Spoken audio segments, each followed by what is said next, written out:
Oke, kita mulai ya. Suara saya terdengar jelas? Dengar Ibu. Dengar Ibu. Oke, Assalamualaikum warahmatullahi wabarakatuh. Waalaikumsalam warahmatullahi wabarakatuh. Selamat bertemu kembali pada kesempatan pagi hari ini. Kita masuk pada pertemuan ke-9 dengan materi populasi dan sampel ya. Lanjutkan metode penelitian dalam proposal penelitian Anda. Sebelum perkuliahan ini dimulai, marilah kita buka bersama dengan membaca basmalah. Bismillahirrahmanirrahim. Bismillahirrahmanirrahim. Oke, sebelum kita masuk ke populasi dan sampel, sebelumnya saya akan menjelaskan tentang pendekatan dalam penelitian ya, pendekatan kualitatif dan pendekatan kuantitatif. Bentar, saya share screen dulu.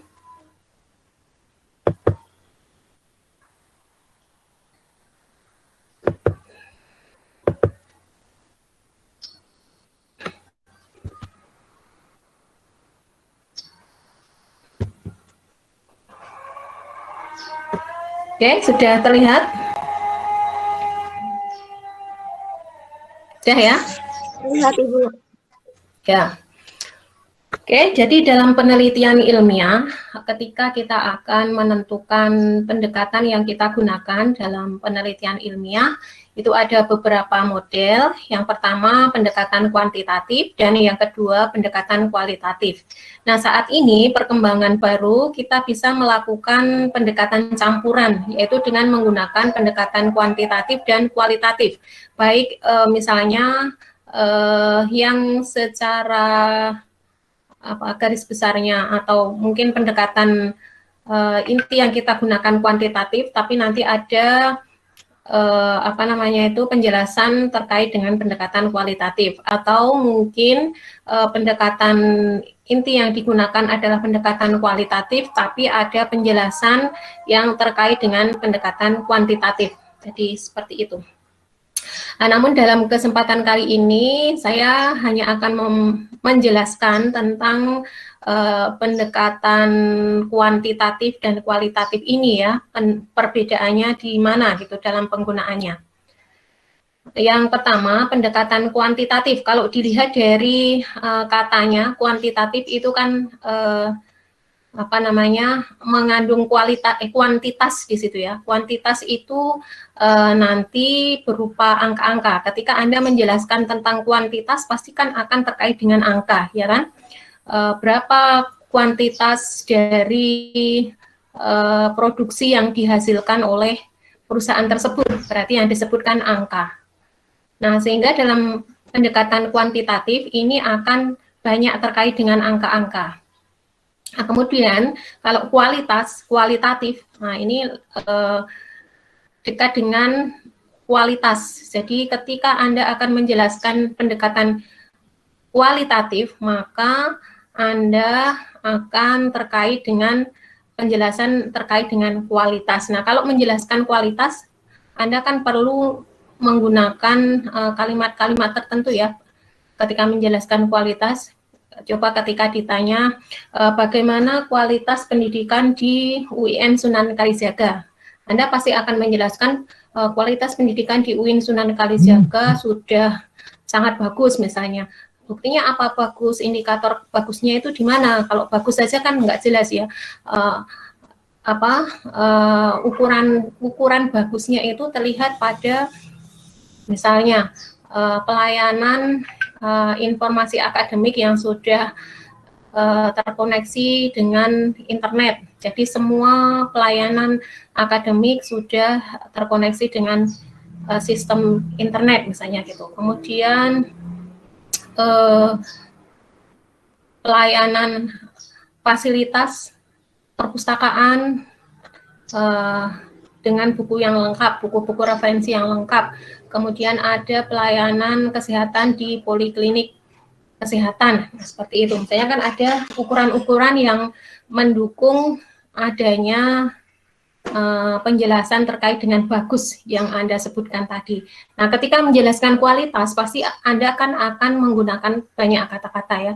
Nah, sehingga ketika Anda melakukan penelitian dengan pendekatan ini, biasanya dilakukan secara langsung dengan metode wawancara, sehingga Anda akan merekam informasi data wawancara tersebut dan mungkin akan ditranskrip ya.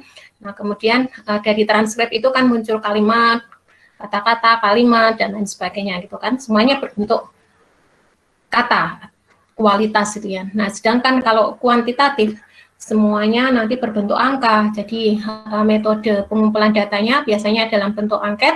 Nah, angket itu kalau Anda pernah mengisi angket atau kuesioner, di situ kan ada, biasanya kalau ditanyakan misalnya, bagaimana pelayanan akademik di Fakultas Usuluddin? A, sangat bagus. B, bagus. C, cukup. D, kurang. Misalnya itu kan ada kriteria itu kan, kualifikasi yang perlu dipilih itu A, B, C, D. Nah, di setiap pilihan itu nanti ada poin penilaian yang muncul. Nah, nilai itu akan digunakan peneliti untuk analisis data nanti. Jadi misalnya kalau yang milih A, maka nanti poinnya 4, yang milih B poinnya 3, yang milih C poinnya 2, yang milih D poinnya 1. Nah, nanti yang terkumpul kan hanya angka-angka tersebut 4, 3, 2, 1 misalnya kayak gitu kan. Tentu yang milih kan beda-beda, ada yang A, ada yang B, ada yang C gitu kan. Nah, kemudian kompilasi dari keseluruhan poin yang diperoleh dari para responden, nah itu nanti yang akan dianalisis. Nah, itu data yang terkumpul kan semuanya berupa angka-angka, kalau dalam penelitian kuantitatif. Kemudian yang kedua, dalam penelitian kuantitatif ini tujuannya adalah untuk menguji teori melalui proses berpikir deduktif. Sehingga biasanya teori itu kan kita pinjam ya, teorinya siapa, seorang tokoh tertentu kita pinjam untuk menganalisis data kita. Nah, nanti Anda dalam penelitian itu berusaha untuk menguji teori, ya kan? Biasanya kan di awal ada hipotesis itu, ada praduga, apakah praduga sementara, apakah benar penelitian itu untuk membuktikan apa yang menjadi praduga sementara Anda di awal. Nah, itu kan dibuktikan digunakan untuk menguji teori secara deduktif. Nah, ini diawali dengan penentuan konsep yang abstrak. Konsep di atas itu konsep di judul itu kan, beberapa konsep yang ada. Nanti kalau dalam penelitian kuantitatif itu akan masuk kepada variabel namanya, konsep yang bervariasi. Nah, itu nanti yang akan diturunkan dalam indikator-indikator tadi, yang kemudian indikator itu dikerucutkan lagi, lebih detail lagi, nanti mungkin akan masuk pada instrumen pada angket. Instrumen itu pertanyaan atau pernyataan yang ada pada angket itu. Jadi seberapa dalam Anda mengidentifikasi konsep Anda sehingga Anda akan mendapatkan data yang lebih lengkap. Jadi kalau angket yang Anda susun itu bisa Anda identifikasi lebih dalam dari instrumen-instrumennya, maka data yang Anda harapkan itu mungkin akan lengkap. Tapi kalau misalnya Anda mencari ukuran dari indikator tadi itu loh, indikatornya apa, kalau seorang dikatakan bagus misalnya tadi, tapi Anda hanya mengatakan dua hal, mungkin nanti instrumen penelitiannya itu kurang lengkap ya, masih sangat dangkal. Jadi tergantung dari kedalaman Anda untuk menggali ya, seberapa jauh ukuran instrumen yang akan Anda gunakan. Nah, kemudian kalau dalam penelitian kualitatif itu tujuannya untuk mendapatkan pemahaman tentang kenyataan. Jadi kenyataan yang ada itu seperti apa, kalau yang idealnya begini tapi ternyata kenyataannya begini gitu ya. Nah, itu data di lapangan itu apa yang didapat di lapangan itu yang disampaikan apa adanya dalam penelitian, dalam laporan penelitian, gitu ya. Jadi cara berpikirnya kalau dalam kualitatif itu induktif, berangkat dari pengamatan terhadap kenyataan-kenyataan khusus, kemudian diabstraksikan dalam bentuk simpulan yang sifatnya umum. Jadi melihat kasus-kasus tertentu biasanya kan, kalau dalam penelitian kualitatif itu, jadi kasus-kasus itu tidak bisa digeneralisir, tidak bisa disimpulkan untuk semua kasus yang ada di Indonesia. Misalnya Anda hanya mengambil satu kasus, tapi kemudian satu kasus itu akan disimpulkan untuk seluruh masyarakat Indonesia. Nah itu tidak bisa. Nah kasus itu hanya digunakan pada komunitas tersebut, atau kalau ditarik ke yang lebih umum, maka itu merupakan deskripsi dari beberapa kasus yang ada gitu. Misalnya ketika menjelaskan tentang pesantren modern dan pesantren salaf misalnya. Nah, Anda mengambil contoh kasus pesantren modernnya di mana, kemudian pesantren salafnya di mana. Nah, itu sebagai potret saja, potret untuk menjelaskan model pesantren tradisional dan pesantren modern yang ada di Indonesia. Nah, itu secara umumnya kesimpulannya bisa digunakan seperti itu, tapi tidak bisa hasil itu kemudian digeneralisir untuk keseluruhan pesantren di Indonesia, tidak bisa. Hanya sebagai potret saja, berapa potret yang ada di Indonesia, seperti itu ya. Nah, kemudian dalam penelitian kuantitatif, prosedur dan langkahnya, yang pertama, tahap perencanaan ditentukan secara detail. Karena tadi kan Anda perlu menjelaskan konsep tadi, diturunkan indikator, kemudian diturunkan lagi menjadi berapa elemen dalam instrumen, gitu kan. Nah, itu perlu diperjelas. Kalau Anda membuat proposalnya jelas, maka nanti akan cepat ketika Anda melakukan penelitian, karena tinggal menyebar angket diisi, kemudian bisa langsung diolah datanya. Kemudian pelaksanaannya konsisten dengan rencana. Nah, tentunya ketika Anda melakukan penelitian, ada perencanaan, ada agendanya, tanggal sekian sampai tanggal sekian melakukan apa, kemudian mengumpulkan data tanggal berapa, kemudian pengolahan data tanggal sekian sampai tanggal sekian, sampai menulis laporan penelitian misalnya. Itu dilaksanakan secara konsisten sesuai dengan rencana. Kemudian prosedur dan langkah pada penelitian kualitatif. Yang pertama, tahap perencanaan ditentukan secara umum.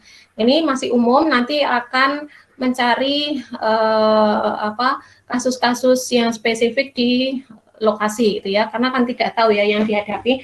Pelaksanaannya merupakan penjabaran rencana dan menyesuaikan dengan kondisi dan situasi yang dihadapi. Jadi misalnya Anda meneliti tentang tingkat pengamalan ibadah pada sopir bis di terminal Giwangan misalnya. Nah, Anda datang ke sana ke terminal Giwangan pada hari Senin pada saat sholat zuhur. Nah, belum tentu kan Anda bisa menemui banyak sopir bis yang sholat di masjid di sana misalnya. Nah, kemudian pada hari berikutnya Anda datang lagi pada saat yang sama, ternyata tidak ada, temui. Kemudian hari berikutnya lagi Anda datang ke sana, ada, tapi berbeda orangnya. Nah, itu kan berarti situasi yang dihadapi kan berbeda-beda. Dan dalam penelitian kualitatif, Anda perlu melakukannya secara berulang-ulang dalam jangka waktu yang cukup lama, karena untuk melihat gejalanya itu berjalan sudah seperti itu, sudah hampir sama. Kalau Anda sudah beberapa kali, sudah agak lama gitu ya, mungkin berapa bulan gitu mengamati dan terlihat, oh ternyata setiap hari Rabu di masjid di terminal Giwangan itu ada beberapa sopir bis, misalnya ada sopir bis Mila, Eka, terus kemudian sopir bis apalagi itu misalnya ya, ada banyak itu yang melakukan sholat berjamaah di situ misalnya. Kemudian pada hari Kamis jam sekian ada sopir bis ini. Nah, itu kan Anda sudah melihat gejala yang hampir sama setelah melakukan penelitian dalam jangka waktu tertentu. Tapi kalau Anda baru melakukan penelitian 1, 2, 3 kali, mungkin Anda belum melihat gejala yang sama tersebut karena masih berubah-ubah kan, tidak tahu alurnya seperti apa, Anda belum tahu. Nah, maka itu belum cukup. Kalau Anda sudah menemukan gejala yang sama, nah itu penelitian baru dianggap cukup. Anda bisa menghentikan penelitiannya dan mengolah datanya. Tapi kadang-kadang teman-teman itu belum menemukan gejala yang cukup, itu sudah berhenti. Baru 2 atau 3 kali sudah berhenti. Nah, itu belum mendalam data kualitatifnya. Kemudian penyajian hasil dalam penelitian kuantitatif itu menggunakan deskripsi angka-angka statistik, karena tadi datanya kan data angka ya. Analisis nanti menggunakan analisis statistik. Kemudian kalau dalam penelitian kualitatif, penyajian hasilnya menggunakan deskriptif naratif. Nah, nanti dari hasil wawancara, observasi tadi ya, kemudian dideskripsikan, digambarkan secara naratif, dinarasikan, dibahasakan gitu ya. Anda mendeskripsikannya secara jelas, gamblang, kemudian dipandu dengan teori yang dipinjam itu ya, sehingga penjelasan Anda akan semakin dalam. Nah, kemudian peran peneliti pada penelitian kuantitatif itu lepas dari studi untuk menghindari bias. Nah, ini Anda ketika melakukan penelitian, walaupun Anda itu merupakan anggota dari lokasi yang Anda teliti itu, Anda harus bisa bersikap netral. Unsur subjektivitas dalam penelitian itu harus Anda lakukan. Unsur subjektivitas itu harus dihindarkan, ya, bukan dilakukan, harus dihindarkan, karena Anda kalau masih ada unsur subjektivitas, nanti analisis Anda itu menjadi bias, unsur subjektivitasnya masuk, gitu kan. Contohnya, misalnya Anda meneliti lembaga di mana Anda ada di situ, misalnya sekolahan yang Anda juga menjadi guru di situ, Anda juga meneliti, kemudian ada kelemahan yang ditemukan karena Anda juga merupakan guru di situ, sehingga merasa malu ketika kelemahan-kelemahan itu diungkapkan. Nah, itu kan unsur subjektivitas sudah masuk. Kalau Anda bersikap netral sebagai peneliti, maka apapun yang didapatkan, baik itu kelemahan maupun kelebihannya, itu diungkapkan apa adanya. Sehingga kelemahan mungkin nanti bisa digunakan untuk menjadi rekomendasi atau saran-saran peningkatan bagi lembaga tersebut, gitu ya. Nah, kemudian dalam penelitian kualitatif, peran peneliti itu terlibat dalam situasi dan setting fenomena yang diteliti. Nah, biasanya peneliti kualitatif kan harus mengamati dalam jangka waktu yang lama, gitu ya, untuk melihat gejala-gejalanya tadi itu berjalan, apakah sudah seperti itu terus keadaannya atau tidak, akan perlu melakukan pengamatan yang cukup lama, sehingga biasanya melakukan pengamatan secara terlibat atau observasi partisipatif, mengikuti seluruh rangkaian kegiatan yang ada, mengamati gejala-gejala yang ada pada komunitas yang diteliti, mengamati perilaku, dan lain sebagainya. Itu menggunakan penelitian observasi partisipatif. Ya, ini terkait dengan pendekatan kuantitatif dan pendekatan kualitatif. Nah, selanjutnya saya akan menjelaskan tentang populasi dan sampel. Kemarin Anda sudah menentukan apakah menggunakan informan atau menggunakan responden, ya. Kalau dalam penelitian kualitatif, Anda menggunakan informan, ya. Kemudian penelitian kuantitatif biasanya menggunakan responden. Respondennya sebanyak sekian orang, gitu ya. Karena Anda kan ada teknik sampling nanti. Nah, ini saya akan menjelaskan teknik sampling di sini.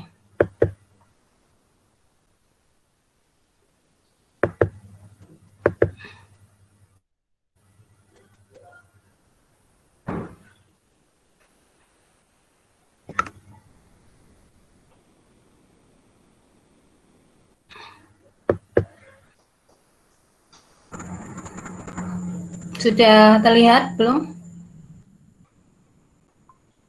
Sudah, Ibu. Sudah ya. Oke. Nah, dalam penelitian biasanya kalau yang digunakan istilah populasi dan sampling itu dalam penelitian dengan pendekatan kuantitatif. Nah, namun teknik samplingnya nanti ada beberapa yang bisa digunakan untuk pendekatan kualitatif, yang hanya cocok untuk pendekatan kualitatif ya.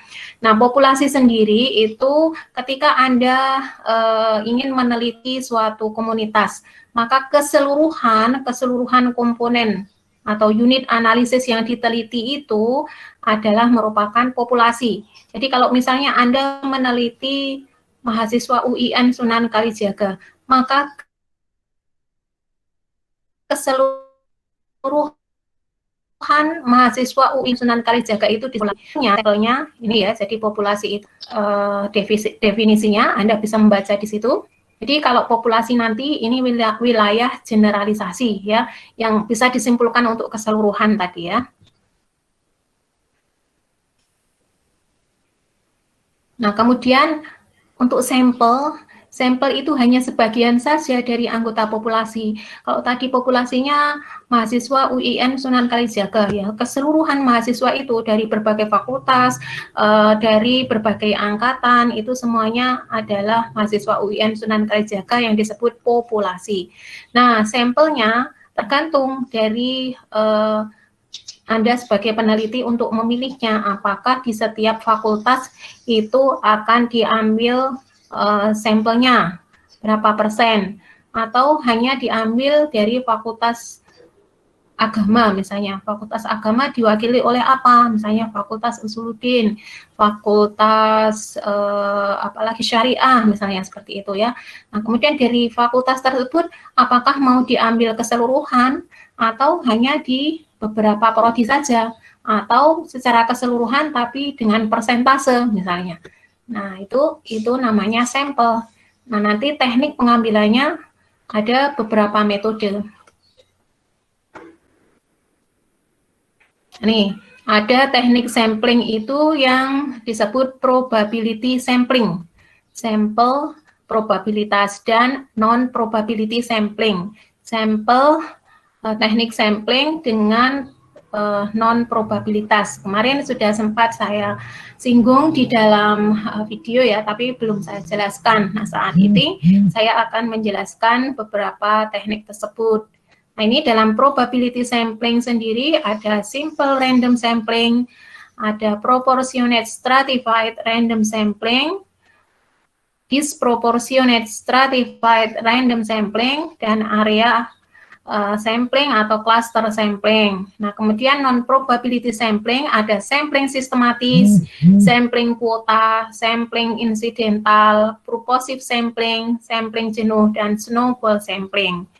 Nah, ini ya, ini yang ada di bukunya Profesor Sugiono. Anda bisa melihat di perpustakaan mungkin ya. Mungkin ada tambahan lagi juga dari buku-buku lain, Anda bisa melengkapinya. Nah, dari istilah probability sampling dan non-probability sampling itu, apa maksudnya? Nah, ini sampling probabilitas ya. Kalau probabilitas itu kalau misalnya Anda kalau dulu dalam matematika itu kan ada probabilitas ya. Kalau misalnya ada uang receh itu ya, kemudian dilempar, ini kan bisa jadi di situ kan ada dua di mata uang itu ada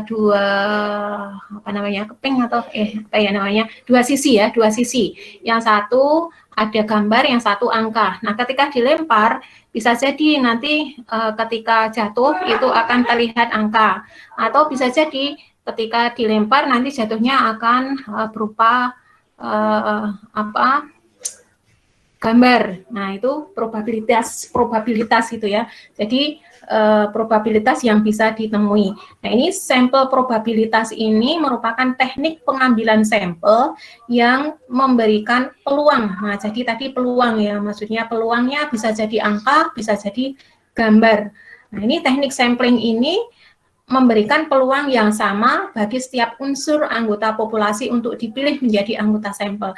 Jadi kalau misalnya mahasiswa UIN Sunan Kalijaga ini kan kalau dipilih secara acak berarti mereka punya peluang yang sama untuk menjadi sampel. Nah, biasanya ketika Anda akan menggunakan probability sampling ini, maka populasinya itu yang homogen. Yang homogen itu bagaimana? Yang karakteristik populasinya itu hampir sama. Misalnya mahasiswa kan hampir sama ya. Usianya kan rata-rata juga dari mungkin ya dari 18 tahun atau 17 tahun sampai 21 tahun misalnya. Nah, itu kan semua ciri-cirinya hampir sama dan mereka semua belajar di perguruan tinggi, sudah lulus SLTA tentunya ya. Nah, itu seperti itu, mereka mempunyai ciri-ciri yang hampir sama. Tapi kalau populasi yang heterogen, itu misalnya masyarakat biasanya kan kalau dilihat dari usia pasti akan berbeda-beda. Ada anak usia dini, ya kan? Ada anak-anak yang bersekolah di SD misalnya. Kemudian ada remaja, ada dewasa, dan ada lansia, ya kan?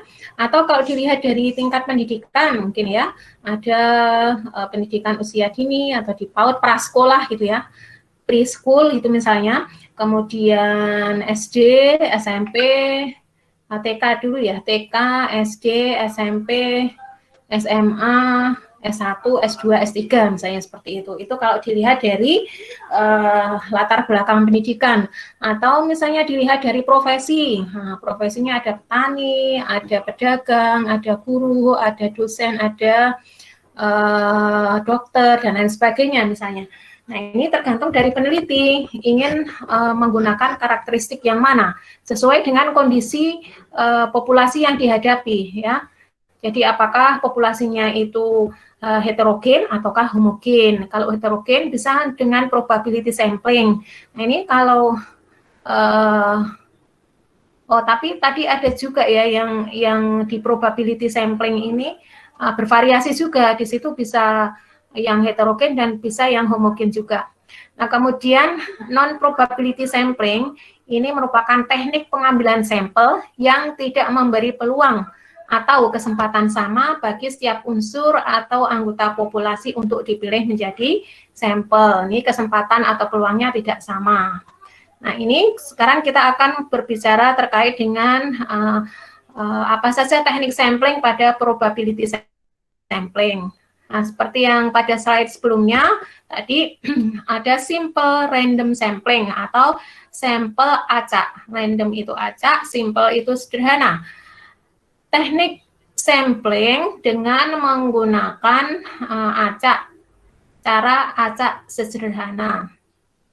Jadi pengambilan anggota sampel dari populasi dilakukan secara acak tanpa memperhatikan strata yang ada dalam populasi. Nah ini tentunya populasinya homogen. Contohnya caranya bisa dengan undian. Jadi kalau misalnya semua populasinya ada 100 misalnya, kemudian yang diambil hanya berapa 20%-nya. Jadi jumlahnya berapa itu 20% dari 100. Nah, itu kemudian yang 20% itu diambil secara acak. Ditulis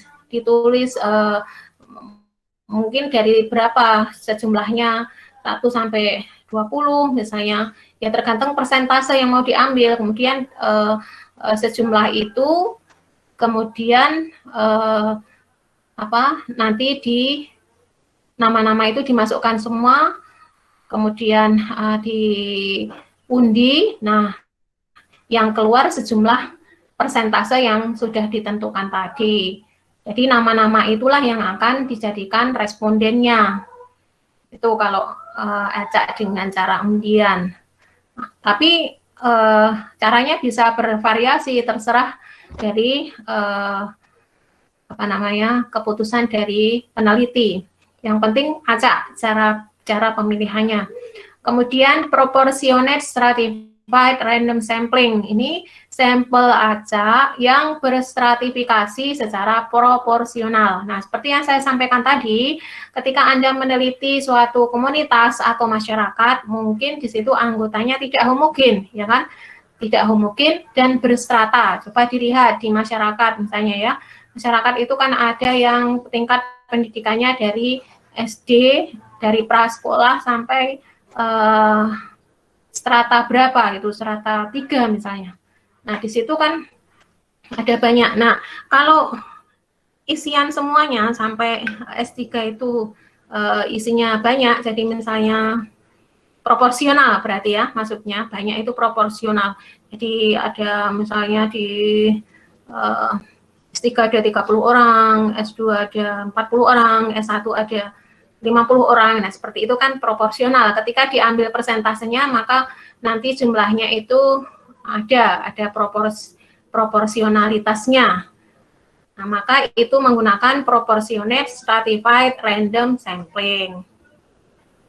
Jadi caranya semuanya nanti misalnya 1.000 orang populasinya, mau diambil 20%, maka 20% dari 1.000 itu berapa?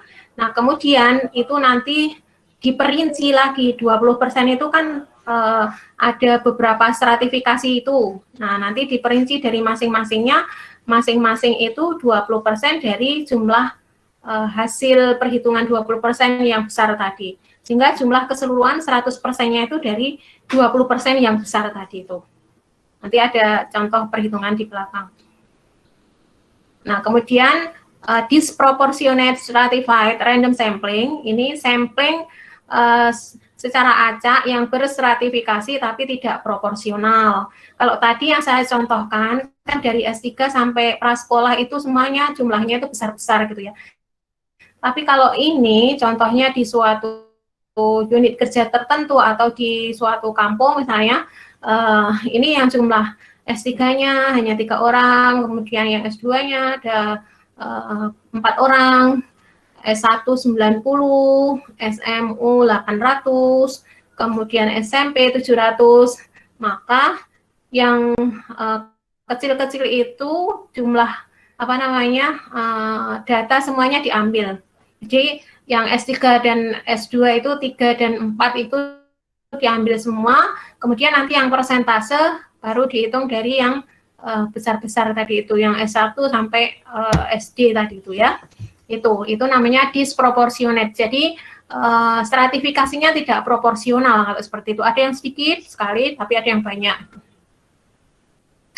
Nah, kemudian cluster sampling, ini masih probability sampling ya. Cluster sampling itu bila objek yang diteliti atau sumber data sangat luas, misalnya penduduk suatu negara atau suatu provinsi atau suatu kabupaten. Kan tidak mungkin ketika kita meneliti populasinya satu negara Indonesia gitu ya, kan sangat besar sekali, maka perlu dikerucutkan. Mungkin hanya diambil sampel-sampel tertentu saja. Nah, itu diambil sampai cara menentukannya, sampel ditetapkan secara bertahap dari wilayah yang luas sampai wilayah yang kecil. Setelah terpilih sampel terkecil, kemudian dipilih sampel secara acak. Jadi ketika satu negara mungkin nanti yang menjadi sampelnya itu hanya beberapa kabupaten di Indonesia saja. Nah, mungkin beberapa kabupaten pun itu hanya diambil dari beberapa kecamatan misalnya. Nah, itu nanti diacak semuanya, tapi ditentukan dulu, dikerucutkan lagi berdasarkan wilayah tadi itu ya. Sehingga ketika kemarin ada teman Anda yang ingin meneliti konteksnya itu di seluruh Indonesia. Nah, itu cakupannya sangat luas sekali. Nanti kita sendiri sebagai peneliti yang kesulitan. Sehingga saya meminta untuk lebih dispesifikkan, fokus kajiannya itu konteksnya lebih dispesifikkan. Mungkin di tingkat kabupaten atau di tingkat kecamatan atau bahkan kalau ada di tingkat desa bisa juga di tingkat desa.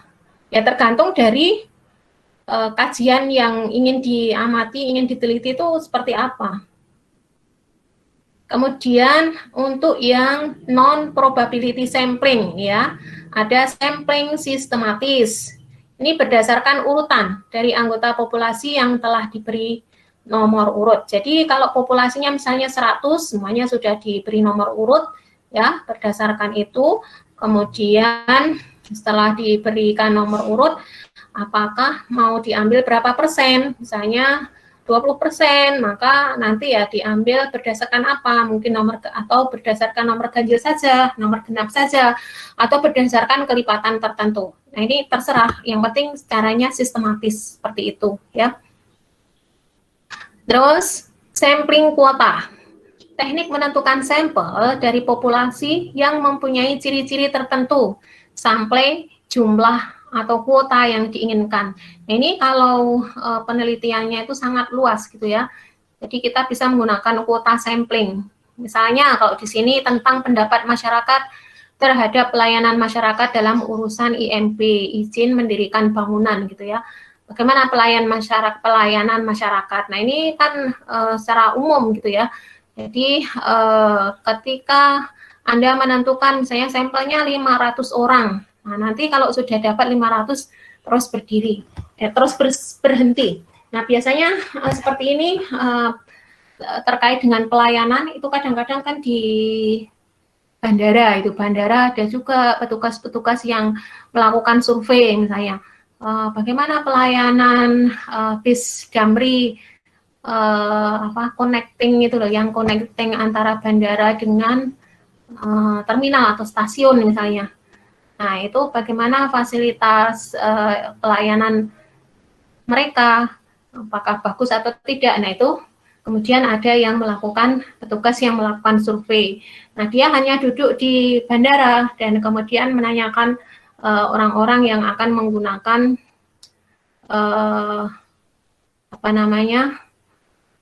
bis sebagai connecting-nya itu, bis Damri khususnya yang diteliti, dan ketika yang ditemui dia menggunakan bis Damri, maka dia kemudian melanjutkan pertanyaan. Nah, itu sampai terkumpul jumlah kuota yang diinginkan.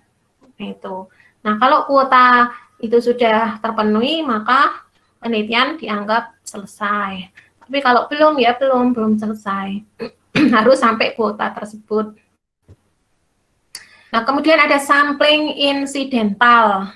Nah, ini berdasarkan kebetulan, yaitu siapa saja yang secara kebetulan atau insidental bertemu dengan peneliti dapat digunakan sebagai sampel bila dipandang orang tersebut cocok sebagai sumber data.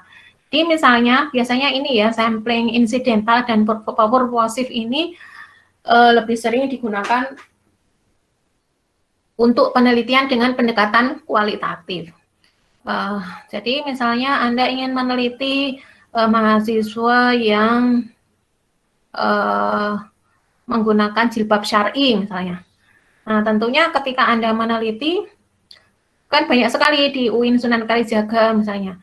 Nah, kalau Anda menggunakan incidental sampling, ketika Anda berada di kampus, mungkin di fakultas A, fakultas B, fakultas C gitu, Anda bertemu dengan mahasiswa yang menggunakan jilbab syar'i. Nah, itu yang Anda temui, itulah yang diteliti. Atau Anda tinggal duduk saja di depan pintu masuk pintu mana itu, pintu timur atau pintu barat atau di masjid misalnya. Nah, semua yang Anda temui saat Anda menunggu sholat jamaah atau hanya duduk-duduk saja di sana, nah itu yang Anda teliti. Namanya itu insidental. Yang Anda temui saat Anda melakukan penelitian. Secara kebetulan, berarti kan Anda tidak berjanjian dulu.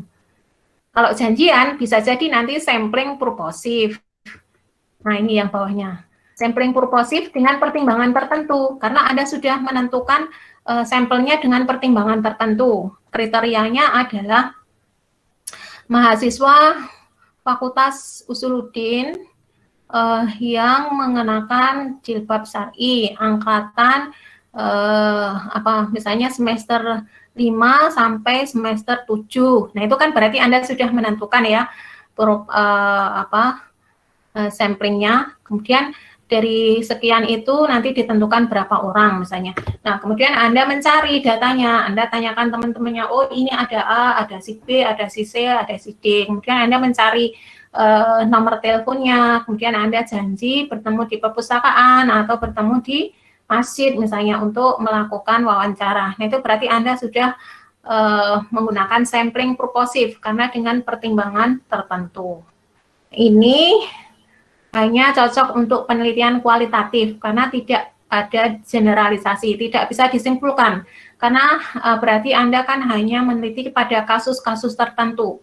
Nah, kasus itu hanya berlaku untuk kasus tersebut saja, tidak bisa digunakan atau disimpulkan untuk seluruhan kasus yang seperti itu yang lebih luas, gitu. Nah, kemudian sampling jenuh. Sampling jenuh ini bila semua populasi digunakan sebagai sampel. Jumlah populasi,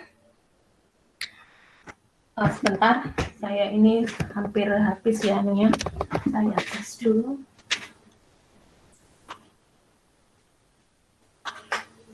Oke. Sampling jenuh bila semua anggota populasi digunakan sebagai sampel. Nah, di sini jika jumlah populasi kecil misalnya, populasi kecil itu seberapa? Kurang dari 30 orang. Kalau kurang dari 30 orang ya semuanya itu diambil. Itu namanya sampling jenuh. 30 orang ya 30 orang semua diambil. Kalau cuma diambil 10%, berarti berapa nanti kecil sekali, cuma 3 orang ya. Nggak representatif ya. Jadi kalau kurang dari, kalau untuk penelitian dengan pendekatan kuantitatif ya, jadi itu semua harus diambil. Satu kelas berarti satu kelas itu semua yang diambil. Nah, kemudian sampling, snowball sampling. Sampel yang diambil mula-mula jumlahnya kecil, kemudian semakin lama semakin besar. Nah, ini ibarat bola salju yang menggelinding ya. Bola salju itu kalau dibuat bola kecil kemudian dilempar, digelindingkan itu kan semakin lama semakin besar, semakin besar, semakin besar. Itu juga dalam snowball sampling ini. Yang pertama Anda menemukan 4 orang misalnya. 4 orang informan sesuai dengan kriteria Anda. Anda susah untuk mencari misalnya terkait dengan mahasiswi bercadar gitu ya. Anda menemukan 4 orang mahasiswi bercadar yang Anda kenal. Nah, dari 4 orang ini Anda mendapatkan rekomendasi dari si A, Anda kemudian mendapatkan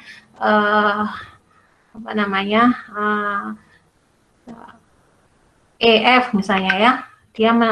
Saya punya ini teman EF, bisa dihubungi.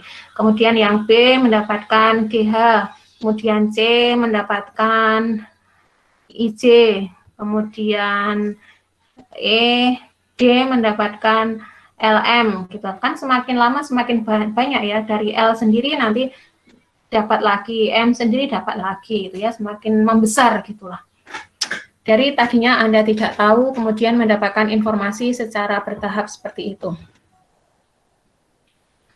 Nah, kemudian ketika menentukan sampel, maka semakin besar jumlah sampel yang mendekati populasi, maka peluang kesalahan generalisasi semakin kecil. Jadi kalau misalnya Anda populasinya 100, Anda mengambilnya 50%, itu kan berarti sudah 50 sendiri. Ini tingkat peluang kesalahannya kan semakin kecil. Tapi ketika Anda mengambil 10% dari populasi 100 gitu ya, 10% dari 100 berarti kan cuma 10 orang gitu kan. Nah, ini kan tingkat kesalahannya akan lebih besar atau peluang kesalahannya daripada yang 50 tadi itu. Karena 50 kan lebih dekat ke 100. Kalau 10 kan masih jauh sekali ya dengan 100. Jadi dari 10 orang mau disimpulkan untuk 100 orang. Kemungkinan kesalahannya kan 90 yang lain ya, yang belum diteliti itu. Begitu.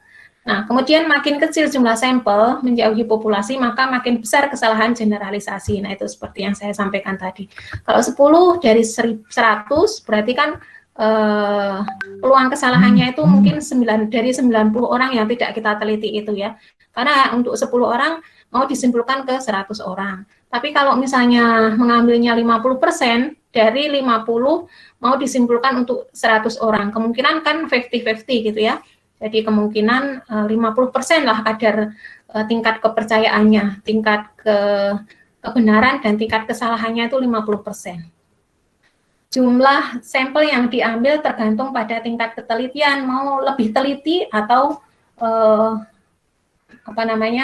atau tidak. Kalau 1% kan ya kecil banget ya, kecuali kalau 1% itu dari 1 juta misalnya, karena sangat besar jadi mengambilnya sekian. Tapi itu tingkat kesalahannya sangat besar ya, peluang kesalahannya 5% atau 10% atau 30%, terserah mana yang dikehendaki oleh peneliti.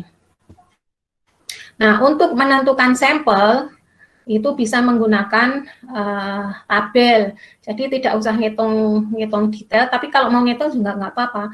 Tapi ada panduan juga kalau Anda membuka buku metode penelitian dari Profesor Sugiono ya, itu biasanya penelitian kuantitatif.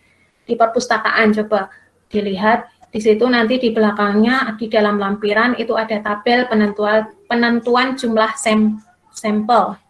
Nah, kalau misalnya 5% dari 1000 berapa, nah di situ sudah muncul. Jadi tidak ngitung lagi, tapi sudah di dalam tabel itu ada bantuan itu. Atau dengan nomogram Harry King itu misalnya. Itu hanya sekedar alat bantuan, ada yang sudah menuliskan begitu. Nah, ini contoh yang saya sampaikan tadi. Kalau teknik penentuan sampel dengan proportionate stratified random sampling, itu kan proporsional. Ini jumlahnya proporsional karena dari S1 50, 300, sarjana muda, SMK 500, SMP 100, SD 50. Nah, ini populasi berstrata secara proporsional. Kalau ada S2, S3, S2-nya 2, S3-nya 3 misalnya. Nah, itu yang S2 dan S3 itu diambil keseluruhan, tidak perlu dengan persentase. Nah, ini misalnya diambil tingkat kesalahannya 5%. Nah, ini dari 1000, semua populasi kan 1000. Diambil 5%, maka jumlah sampelnya ada 250. 5% dari 1000. Nah, itu 258. Coba dihitung benar apa tidak ya. Itu. Nah, kemudian dari masing-masing itu kemudian diperbandingkan. Kalau S1 itu kan 50 misalnya ya. Di situ kan 50. Nah, 50 per 1000 dari populasi semua. Ya, populasi semua, tapi kan dari sekian yang ada di masyarakat itu ternyata yang S1 hanya 50, sehingga 50 per 1000 kali sampel tadi berdasarkan dari persentase yang diambil. Kalau 10% ya 10% dari 1000 berapa jumlahnya. Nah, jumlah di situ yang nanti untuk mengalihkan di situ ya. 50 per 1000 kali 258. 258 itu tadi merupakan 5% dari 1000, ya kan? Jadi jumlahnya kalau koma, kalau hasilnya 12,9 kan tidak bisa ya seseorang kok 0,9, berarti ya dibulatkan saja. Berarti sekitar 13 orang gitu ya. Kalau yang koma-koma itu dibulatkan. Kalau yang lebih dari 5 berarti dibulatkan 1. Kalau kurang dari 5 dibulatkan ke bawah. Seperti bawahnya itu 77,4 maka dibulatkan menjadi 77. Nah, ini perhitungan sederhana yang sudah Anda dapatkan dulu waktu di sekolah menengah ya, di sekolah dasar dan juga sekolah menengah itu sudah pernah didapatkan. Nah, ini cara penghitungannya seperti itu ketika Anda akan menggunakan teknik sampling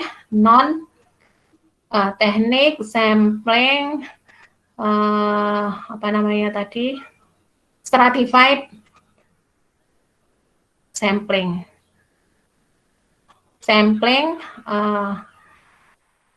Proportionate stratified ya, proportionate stratified random sampling gitu.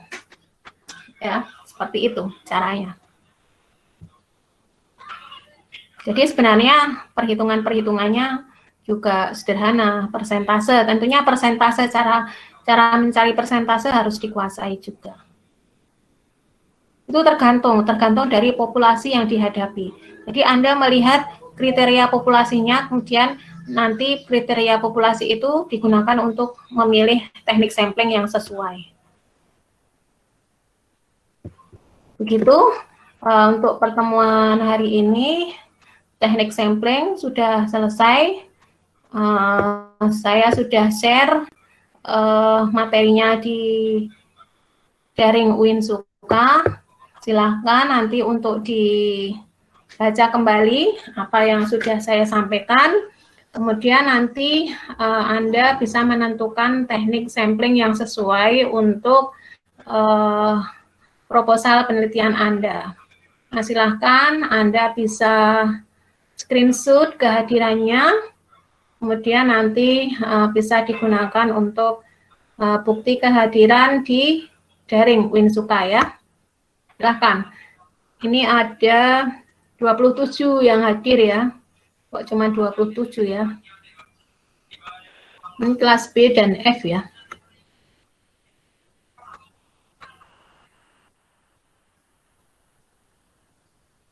Oke, jika nanti setelah Anda membaca, kemudian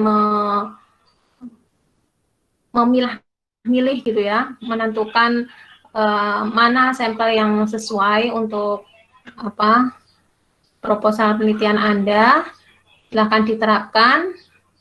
Kemudian kalau masih ada yang bingung, nanti bisa ditanyakan.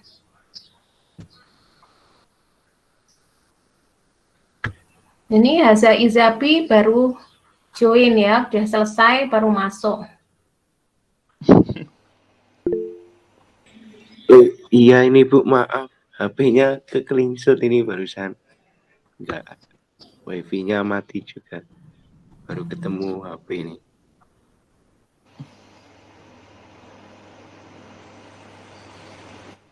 Oke, begitu ya.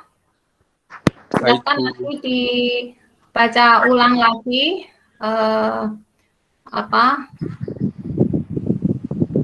PowerPoint yang sudah saya kirim untuk dipahami, dan marilah pertemuan ini kita akhiri dengan membaca hamdalah.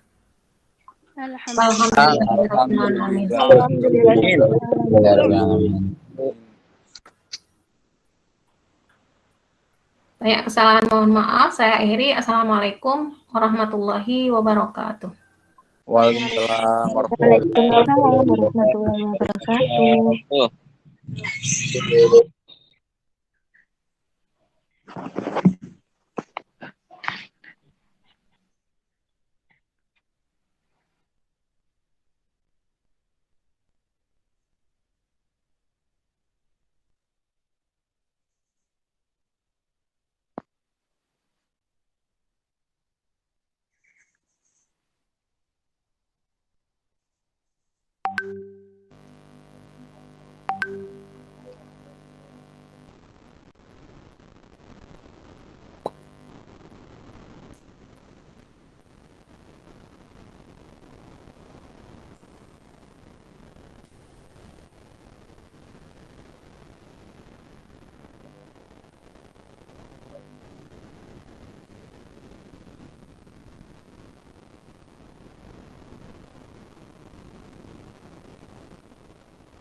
Naim.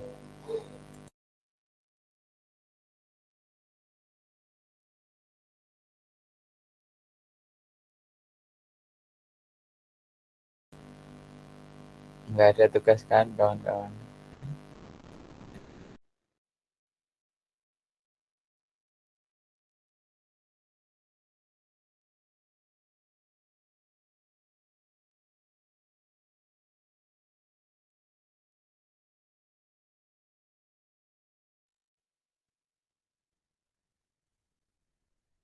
Ini yang pada keluar ya udah. Bye bye.